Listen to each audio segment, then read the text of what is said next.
Hello friends, it's Nancy from Astrology and Angel Mediums, and today I have another deck review. This is going to be The Good Tarot by Colette Baron-Reid. Now, I have done a deck unboxing of this deck, I believe, and I like to kind of wait to do deck reviews until I've had a deck and have been working with it pretty often, within like a year or so. So actually I've had this deck for almost 5 years now.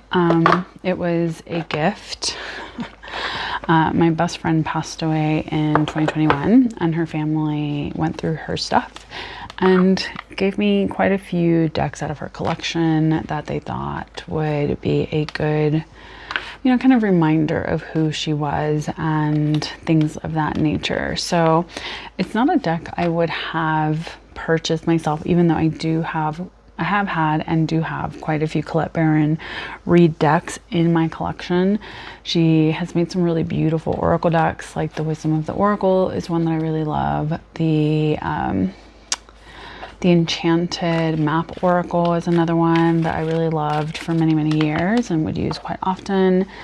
And then I think she had like a Goddess Power, something like that deck.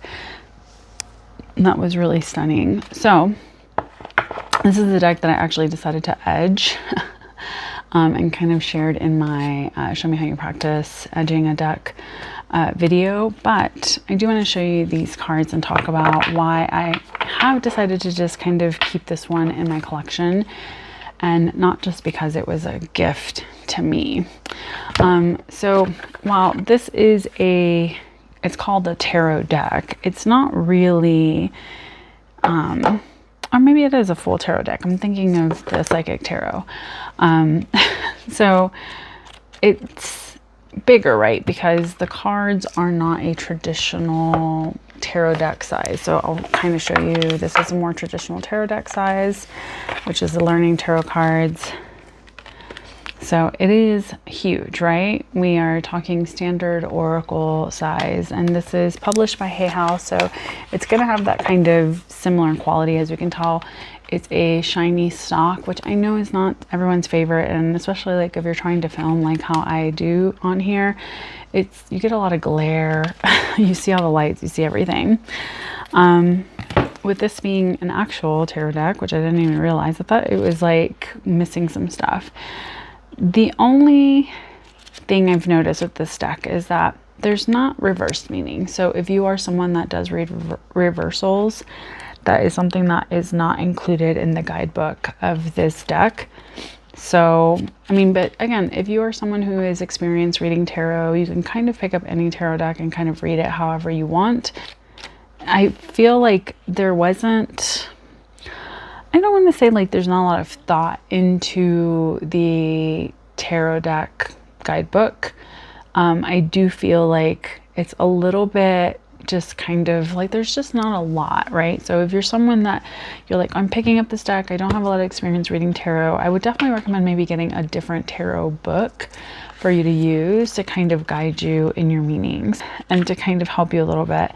And I will say at least the minor suit has a little bit of information. I figured it was going to be more like a little white book where there's just a couple keywords and then you just call it a day and you keep moving. All right, so let me show you guys these cards because one of the reasons why I've decided to kind of keep this deck is it's beautiful. I feel like maybe, I don't know if it is kind of just like digital art, collage style art. I don't know. It's very interesting. It's very flowy. It makes a lot of sense if you've seen some of Colette Baron-Reid's newer decks. They have this similar kind of vibe to them. And I don't know, something about it just really is like, I love using this during Cancer season. Like, I just feel like it's such a beautiful, watery, like, I don't know, something about it is just really beautiful. And I find that I tend to reach for it a lot if I'm doing like readings during Cancer season, or like even whenever there's a lot of Cancer in the sky, like a lot of planets in Cancer, I'm like, oh, I want to use the good tarot. I don't know why. I don't know if it's just the imagery to me just feels very watery, even though it's not all watery. It's not, I mean, this is like Santa Claus to me. We can kind of see, but something about it just feels very like, oh, okay. Like we have a little bit of this beautiful energy. Now, I am noticing that there are some astrological symbols on some of these cards. And I saw like for the 6, which would be the Lovers, would be connected to the energy of Gemini. So I would say definitely maybe be a little bit more aware of like what energy is on there, because it may not really correspond with traditional kind of Golden Dawn, you know, energies that a lot of people tend to kind of lean into when it comes to astrological influences with the major arcana.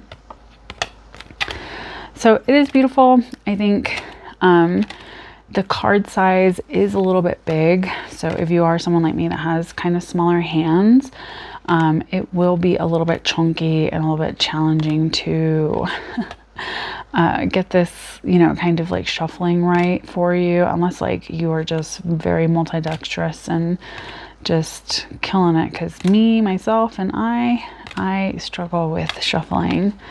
And sometimes with these bigger decks, especially when they have a ton of cards, it does become a little bit of a challenge. So some of the cards have been renamed from the traditional deck. I do like that she decided to go with the elements of the suits, because I know some people will rename some of the suits and I'm like so confused, because I'm like, what's a crystal? What's a, you know, what's a rock, or what's a chrysalis? And I'm like, I don't understand. And I get like the scrolls and I'm like, what does that mean? I get so confused, and I have to reference the guidebook quite often. So I think if you're someone that's pretty familiar with tarot, I think it's nice because you can kind of, there's some imagery, and then there's also, you know, if you have like some kind of knowledge of tarot, this is a really beautiful soft deck, especially if you have people that are kind of like scared of traditional tarot imagery. This can be a really nice kind of introduction to it that doesn't feel so intense, if that makes sense. But it is beautiful. I think it's one I don't always reach for. I do on occasion. When I was reading for people in person, it was one that I would kind of pack up and take with me. I felt like it was nice just in case someone was like, oh, I don't like the death card, or I don't like this or whatever. I think in this deck it's been renamed to like transformation or something, or rebirth or whatever. And that's nice, because I think some people look at traditional tarot and they're like, oh my god, that's like so literal. And I think that this is a nice kind of segue between oracle and tarot decks, very much like the psychic tarot decks by John Holland, like the Psychic Tarot for Your Heart, and then the Psychic Tarot Oracle. I think like those are nice like segues, especially if you're someone that maybe has always read oracle cards and maybe isn't super comfortable with tarot decks, or maybe have a fear of like having to try to memorize and connect to all of the cards. This is really nice, because I think it's a really nice transition from oracle cards into, you know, reading a traditional tarot deck. So I think it's a beautiful deck. I love the green, and it's one that, again, I kind of reach for when it's like a lot of water in the sky, that I'm like, okay, I want to be a little bit more fluid.